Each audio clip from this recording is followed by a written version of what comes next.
I was in my favourite place, up in Anglesey, North Wales, my spiritual home. I was sitting in my grandfather's ancient wooden rowing boat, traversing the small bay across to Rat Island, with my son and godchildren in tow, giggling at the seawater leaking in through the gaps in the boards and lapping over their toes. The sun ensured the sea bottom could be easily seen over the side, the crew seeking treasures aplenty whilst keeping a watchful eye out for pirates. Enid Blyton would have been proud. As we approached the small island I'd known so well for 37 years, a figure appeared on the shoreline, which was odd, as the only inhabitants of Rat Island were too many loud seabirds and several tons of their poop. I'd got enough of it on me when earlier I'd snuck to the island to bury an old metal OXO tin full of chocolate coins for the crew to find. The figure appeared to be beckoning, and as I recognised him, a bolt of electricity hit my chest whilst waves of nausea crashed over me. It was a face I'd last seen 6 years ago, and back then, he was most definitely dead. Instantly drenched in sweat, I turned the boat around and headed back to the main beach, feeling completely out of control. Had someone slipped something into my morning brew? Had I had one too many beers on the beach the night before? Why did I feel as if I was imminently about to die? I'm going mad. Heading back to main shore put me directly facing the man on the shoreline of Rat Island. His bloated purple face leering, his tongue filling up his mouth completely and spilling out of the sides. Shaking uncontrollably and fighting the urge to empty my stomach and bowels over the side, I returned the boat to the main beach and, ignoring the cries of disappointment and questions from the children, walked a small distance with them back to the house. Legs like jelly and doing a sterling impression of a newborn calf. Like a twisted kaleidoscope, I focused entirely on the front gate of the house, while surrounding features blurred, ebbed and flowed around me. The front gate was all that mattered, and all that I could see. Muttering something about feeling unwell, I left the children with my wife, best mate and his wife, and took myself to bed for the afternoon, praying the familiar dusty smell of the ancient maternal eiderdown would give me some relief. It was not to be. I was in full-on panic mode. My heart was pounding in my throat, breathing was difficult, and my legs were fizzing and twitching rhythmically like some form of unwarranted Michael Flatley torture. Waves of hot nausea perpetually flooded over me, and no position I lay in gave me any relief. Internally, Steven Spielberg was directing a vivid, bright and grotesque film in my mind, worsened whenever I closed my eyes. The shoreline man was centre stage, but this time he was hanging in the wardrobe opposite the bed, taking the place of the 1950s canvas life jackets that usually lived there. The week's worth of school-packed lunches neatly labelled Monday to Friday that he'd had the foresight to leave for his 2 children before dying by suicide were, this time, stacked on top of the dressing table in my bedroom. I was right back there, and there was nothing I could do to help him. I was paralysed, and my only certainty was that I was about to die. Spielberg continued the internal matinee before going straight into an early evening performance without so much as a toilet or popcorn break. My best mate came in the room and sat on the end of the bed. I don't remember what was said at all, my consciousness preoccupied with being a prisoner in my own mind. Asking him now, he assures me I denied anything was wrong when quite clearly there was. I was calm and dismissive. The mask was obviously on. I couldn't understand what was going on myself, let alone trying to explain to my best friend I could see dead people and thought the world was ending. Well, he'd think I'd jumped into the gene pool when the lifeguard wasn't watching. But why? Why could I not open up to my closest friend? We'd been through life-affirming experiences together. We'd stood naked on stage together. We'd traversed great deserts on motorbikes together and been shown the business end of AK-47s together by angry small men in very sharp flip-flops. I was embarrassed and hopeless and could not understand what was happening. This carried on for 3 days and nights. At night time, the late-night showing by Mr. Spielberg was in full 3D with Dolby surround sound. The shoreman would appear from doors, windows, in trees outside or at the sink. New cast members arrived. The parents of a young lad who'd been hit by 3 separate cars and who had held back alone for over 40 minutes in an effort to stop them seeing their son cut messily in half returned, trying to fight their way into the bedroom. The Chapman in the GPMG in my chest continued to fire long, continuous bursts that would crescendo and rattle through my body, sending arcing pains across the centre of my chest. Mr. Spielberg directed my brain and Mr. Flatley my legs with increasing enthusiasm and fervour. Some unseen force was giving me a bolus dose of IV Red Bull, and the ghosts of traumas past continued to visit. Any hope of sleep or normality replaced by a constant cycle of reliving. I was driven home the following day, cutting the holiday short by 3 days. Loved ones knowing something was clearly up, I was taken straight to the GP, where my mask to the outside world stayed firmly in place, too embarrassed to explain what I could not understand. I was prescribed a low dose of frontline antidepressants with instructions not to work and to return in 1 week. I cocooned myself alone in the bedroom for 2 days, hoping to God the tablets would return me to normal. If anything, they magnified things. Feeling completely out of control, I would lie on my bed for hours enduring a succession of lucid film marathons internally, my heart continually pounding without respite as new characters joined the ensemble. When I did venture out of the room, I would seek constant reassurance from my wife and young son that everything was all right. Everything would start to trigger me at home. A tree seen from the bedroom window, the shower head, a kitchen knife. Ordinary daily tasks became gigantic obstacles to overcome as my subconscious intrinsically linked them to some distant past experience long since forgotten. I hardly ate and would not leave the house. Although never angry or violent, my fuse became so short even Guy Fawkes would have avoided it. Sleep never came, always replaced by permanent fight or flight mode. Why were things I historically loved dealing with now resurfacing? I relished trauma and the black gallows sense of humour we used to cope with it. My job was always to ensure my colleagues were okay with it all. It never bothered me. I enjoyed it. I'd certainly had more scary experiences in the jobs that were now revisiting me. I used to free fall from aircraft, and once I'd had to cut away and pull my reserve, all of which was caught on film, much to the sheer explosive joy of my smirking colleagues as enthusiastic competitions began for the most offensive new nickname in the bar some days later. Once, during a particularly interesting swift water rescue, my tailman had missed me and I was swept away, resigned to my own fate. I was found at the last minute with only a bloody nose and a definite need to power wash out the inside of my dry suit. On the NHS front line, a patient answered his door in a fit of rage, wearing only some Y-fronts and carrying 2 Jamie Oliver carving knives. A friendly cuddle ensued, followed by me running like the clappers before he was given the good news with a grumpy police dog and a taser. These things had certainly set the old ticker singing at the time, but nowhere near to the extent of what I was now suffering. That night, a new demon joined me in bed. The never-ending thought that the only way to stop it all was to kill myself. I did not want this thought and would always fight whatever suggestion he came up with. But I could suddenly understand why people choose to die by suicide. It all makes sense now. Anything to stop feeling and thinking like this, anything to end the torture. I decided I had to distract this part of my brain with everything and anything. Early the next morning, I took my son on the trampoline in the garden, determined to find some normality amongst this madness. Ignoring the trees and trying to focus entirely on him, everything swirled in front of me and erupted out of me. I fell to the ground. The next thing I really remember was being blue lighted to A&E, where I was taken into the resuscitation room. I was monitored there for some time before being told my heart absolutely needed to be slowed down.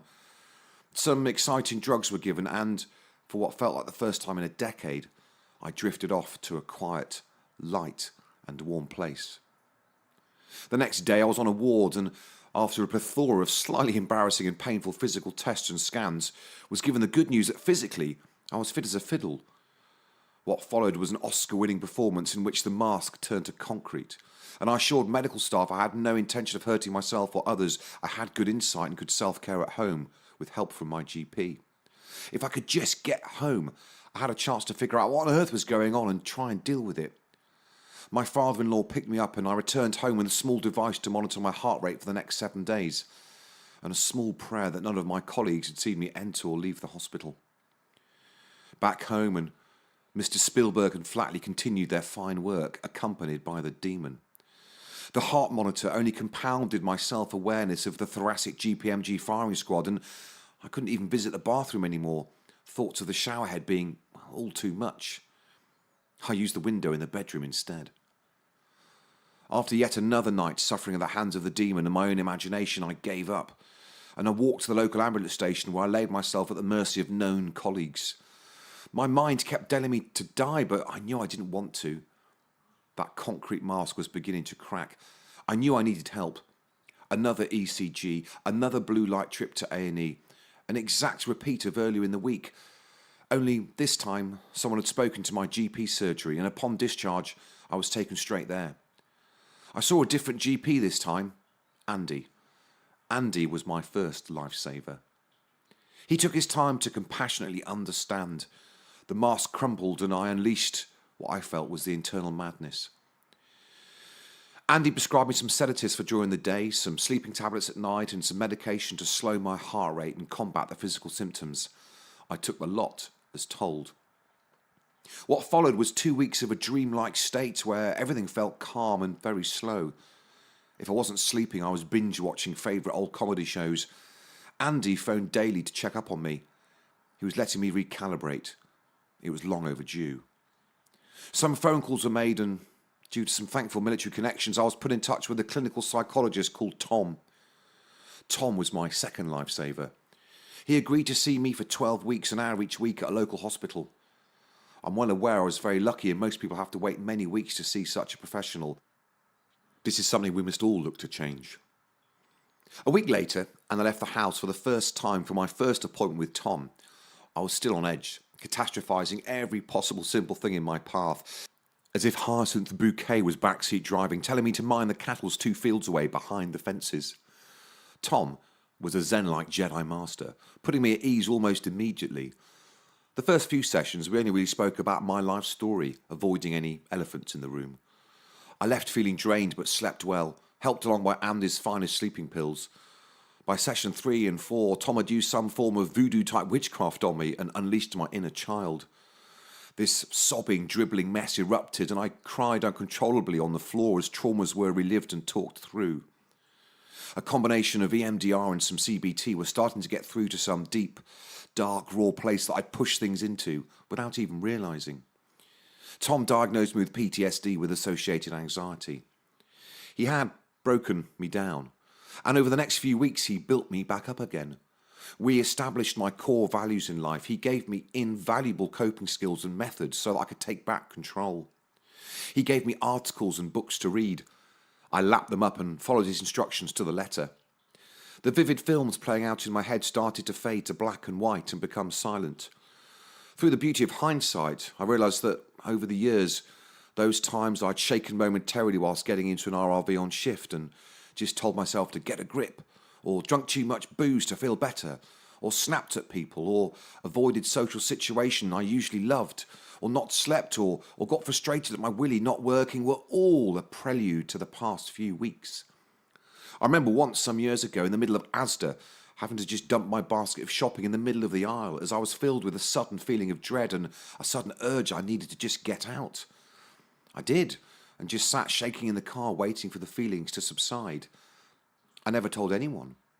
The signs had always been there. I just not recognised or understood them. It was only then that my journey of understanding began. I did as I was told. I cut out booze and caffeine. I exercised my mind and body daily. I started to take basic online courses in mental health, psychology, cognitive behavioural therapy, and built up from there. I spoke openly to nearest and dearest.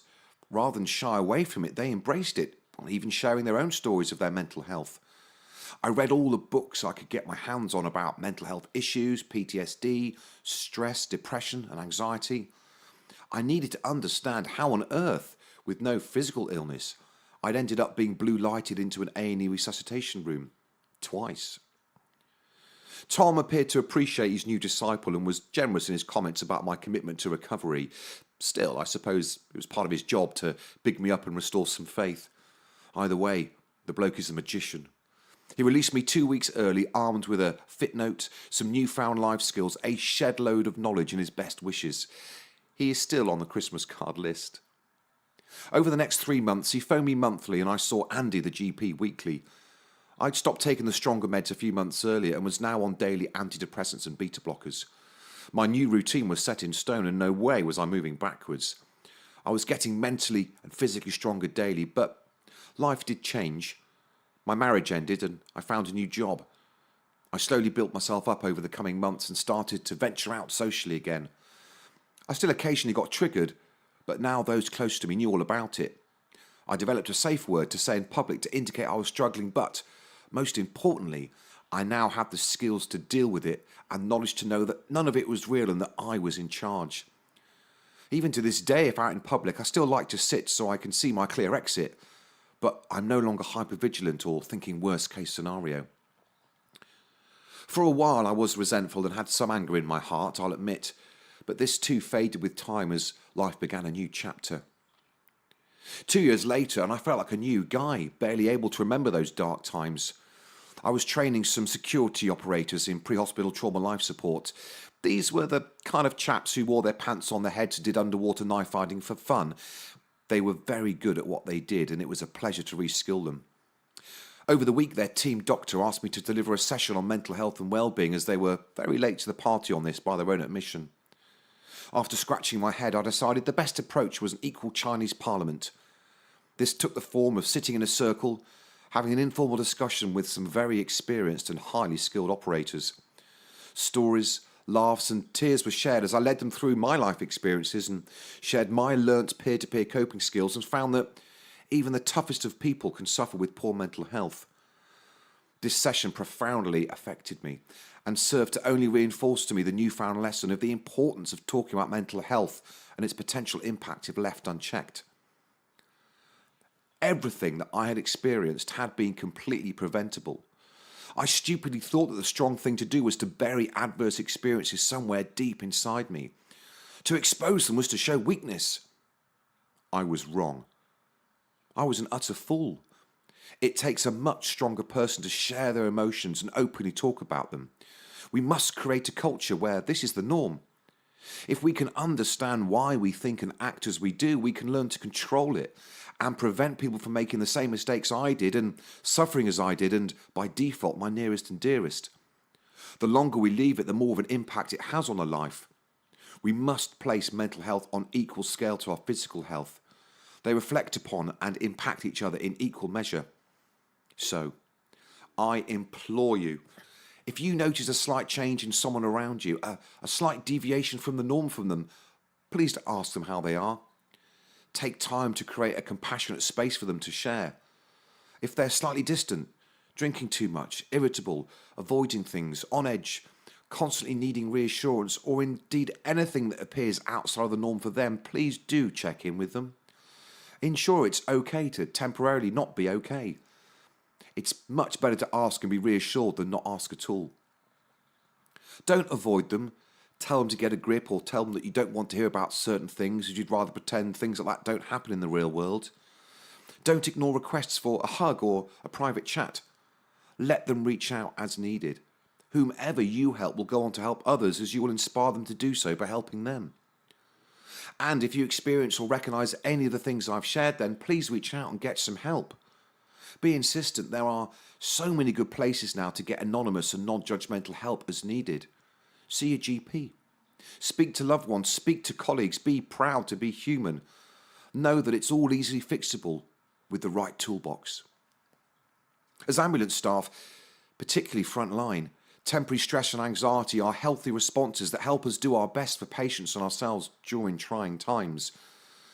Problems arise when we fail to recognise that this temporary, healthy response becomes a permanent, unhealthy state. It often creeps up on us. In the same way that when we change the location of our kitchen bin, we spend the next few days still walking to the old location before we recalibrate. We need to break down those neuroconnections and learned behaviours we subconsciously take on board from being exposed to our work. Through preventative peer-to-peer discussions and insight, perseverance builds resilience. As for me, weirdly, I'm very grateful for my experience. My ex-wife is happier. We share our amazing son together, and I'm happier. I have a heightened sense of purpose and fulfillment in life. I'm closer to my parents and sister, and I know what's important in life. It's taught me the importance of good friends, a support network, and a daily advancement in mental and physical well-being. I've become involved in local groups and charities in a selfish effort to give something back to rebalance the scales. It helps me sleep at night and, well, secretly, I love it. When it boils down to it, it's a miracle any of us are here at all. So say yes to all opportunities. Value family and friends. Be grateful daily. Exercise your body and mind.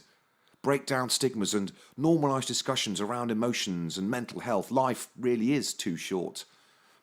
A minute's worth of anger and resentment is 60 seconds of wasted happiness. Stay safe and choose happy. I'll see you out there.